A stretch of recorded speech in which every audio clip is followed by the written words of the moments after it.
Hola, en este video Tamara Flores, Jimena Loesa, Alondra Danae y Aranza Áspera hablaremos de la segunda semana del desarrollo embrionario.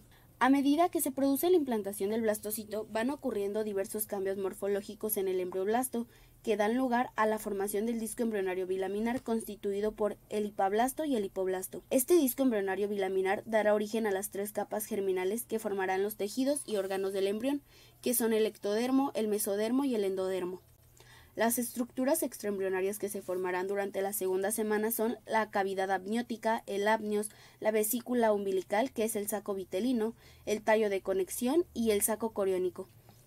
El primer paso es la finalización de la implantación del blastocito, que se completa durante la segunda semana en los días 6 y 10 posteriores a la ovulación. A medida que se implanta el blastocito, aumenta la cantidad de trofoblasto. El blastocito se diferencia en dos capas. El citotrofoblasto presenta una alta actividad mitótica que genera células que se movilizan a la masa interna, y el sincitotrofoblasto, que es la masa interna multinucleada que muestra expansión rápida y infiltra en el tejido conjuntivo endometrial, y así el blastocito queda incluido lenta y completamente en el interior del endometrio. Las células endometriales sufren apoptosis, lo que facilita el proceso de infiltración. También podemos decir que a medida que crecen estas dos capas del trofoblasto formarán parte del corión, una de las membranas fetales. Los mecanismos moleculares de implantación requieren la sincronización entre el blastocito infiltrante y un endometrio receptor. Las microvellosidades de las células endometriales, las moléculas de adhesión celular, las citocinas, las prostaglandinas, diversas hormonas como la gonadotropina coriónica humana y la progesterona, los factores de crecimiento, la matriz extracelular y sus enzimas, desempeñan una función indispensable en la capacitación del endometrio como estructura receptora. El sincitotrofoblasto elabora una hormona glucoproteica, la gonadotropina coriónica humana, que alcanza la sangre materna a través de las cavidades aisladas existentes en el sincitotrofoblasto, que son llamadas lagunas. La gonadotropina coriónica humana mantiene la actividad hormonal del cuerpo lúteo en el ovario durante el embarazo, segregando estrógenos y progesterona. Al final de la segunda semana, el sincitotrofoblasto produce la suficiente cantidad de gonadotropina coriónica humana como para dar un resultado positivo en el test del embarazo. Formación de la cavidad amniótica, el disco embrionario y la vesícula umbilical. A medida que progresa la implantación del blastocito, aparece en el embrioblasto un pequeño espacio que dará inicio a la cavidad amniótica. Al poco tiempo, los aminoblastos se separan del epiblasto y forman el amnios, el cual conforma el techo de la cavidad amniótica. Alrededor del octavo día de fecundación se forma el disco bilaminar o disco embrionario, el cual se constituye por dos capas. El epiblasto, que es el endodermo primitivo, la capa más gruesa, y forma el suelo de la cavidad amniótica. El hipoblasto, que es el ectodermo primitivo. Dentro de este aparece una pequeña cavidad que se agranda para formar la cavidad amniótica y forma parte del techo de la cavidad exocelómica. Ahora el disco embrionario se sitúa entre la cavidad amniótica y la vesícula. A medida que se forma el amnios, el disco embrionario y la vesícula umbilical se forman lagunas. El líquido de los espacios lacunares, llamado embriotrofo, llega al líquido embrionario por difusión y nutre al embrión. A esta circulación entre capilares y lagunas se le llama circulación uteroplacentaria primordial. El producto de concepción del embrión y membranas extraembrionarias a los 10 días está incluido de manera completa en el endometrio uterino. Esto se da gracias a la acción de un tapón de cierre que es un coágulo de fibrina. Hacia el día 12, el tapón de cierre está cubierto casi completamente por el epitelio uterino regenerado. La reacción residual es cuando las células del tejido conectivo endometrial aumentan de volumen debido a la acumulación de glucógeno y lípidos en su citoplasma, por lo que pasan a denominarse células residuales. La función principal de la reacción residual es la nutrición del embrión inicial y la creación de un sitio privilegiado desde el punto inmunológico. Para el día 12, en el embrión, las lagunas adyacentes se fusionan formando redes lacunares, las cuales son especialmente prominentes en el polo embrionario. Los capilares endometriales que forman parte de estas redes experimentan congestión y dilatación, y se convierten en sinusoides, es decir, vasos terminales de pared fina que tienen un calibre mayor que el de los capilares convencionales. La formación de los vasos sanguíneos en el estroma endometrial está bajo la influencia de los estrógenos y la progesterona. La expresión de la conexión 43 desempeña una función clave para la angiogénesis en el sitio de implantación y también para el mantenimiento del embarazo. El desarrollo del saco coriónico. Cuando se habla del saco coriónico, quiere decir que estamos en la parte final de la segunda semana. la cual se caracteriza por la aparición de vellosidades corónicas primarias. La proliferación de células citotrofoblásticas da lugar a extensiones celulares que crecen hacia el sincitotrofoblasto superadyacente. Las proyecciones celulares forman vellosidades coriónicas primarias, que es la primera etapa en el desarrollo de vellosidades coriónicas de la placenta. El celoma extraembrionario divide al mesodermo extraembrionario en dos capas. La primera, que es el mesodermo somático extraembrionario, que reviste el trofoblasto y recubre el amnios. La segunda capa, que es el mesodermo esplácnico extraembrionario, y será el que rodea el saco vitelino.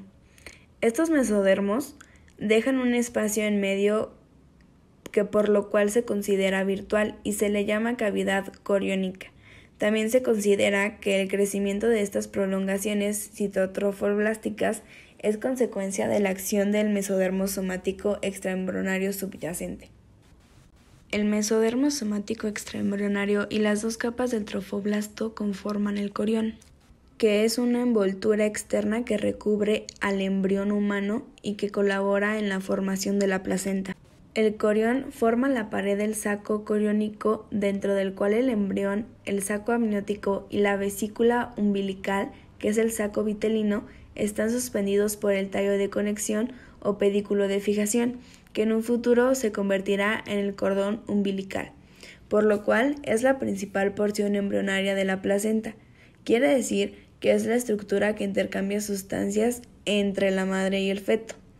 El corión servirá para proteger al embrión y al feto de una respuesta inmunitaria materna por medio de la secreción de proteínas y la producción de linfocitos T, y producirá gonadotropina coriónica humana.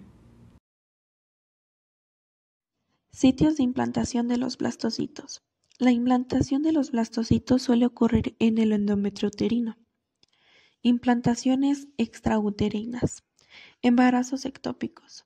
Del 90 al 95% se producen en las trompas uterinas. Embarazo tubárico.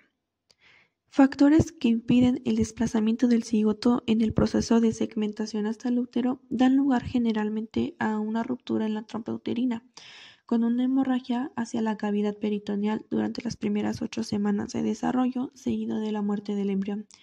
Esto puede constituir una amenaza a la vida de la madre y el tratamiento es una extirpación quirúrgica de la trompa afectada y del producto de la concepción.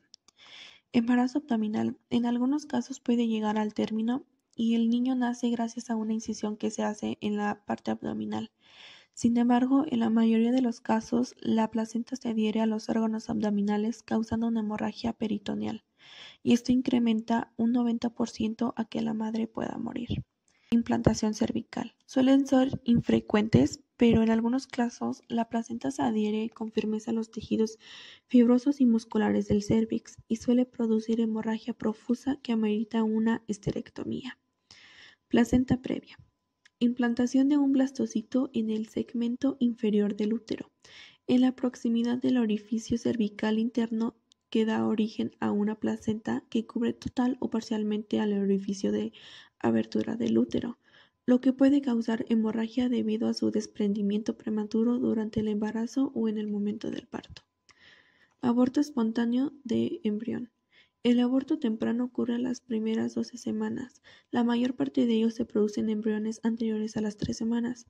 Suele ser muy fácil confundir una menstruación retardada con un aborto espontáneo porque normalmente la mujer no se entera de que está embarazada y más del 50% se debe a alteraciones cromosómicas. Inhibición de la implantación. Esto se debe a la administración elevada de prostágenos, estrógenos o de ambos, que sería la píldora del día después durante varios días, comenzando poco tiempo de una relación sexual sin protección. Esta no suele evitar la fecundación, pero muy a menudo impide la implantación del blastocito. Resumen de la segunda semana. Entonces, en el día 6, el blastocito se adhiere al epitelio endometrial. En el día 7, el trofoblasto se diferencia en dos capas, que es el sincitiotrofoblasto y el citotrofoblasto. En el día 8, el sincitiotrofoblasto erosiona los tejidos endometriales y así el blastocito comienza a introducirse en el espesor del endometrio. En el día 9 aparecen lagunas rellenas de sangre en el sinsitio trofoblasto. En el día 10 el blastocito se hunde bajo el epitelio endometrial y la solución de continuidad correspondiente queda cubierta por un tapón de cierre. De los días 10 al 11 se forman redes lacunares por fusión de las lagunas adyacentes. Y en el día 11 y 12 el sinsitio trofoblasto erosiona los vasos sanguíneos endometriales, permitiendo que la sangre materna entre y salga de las redes lacunares y de este modo se establece una circulación uteroplacentaria.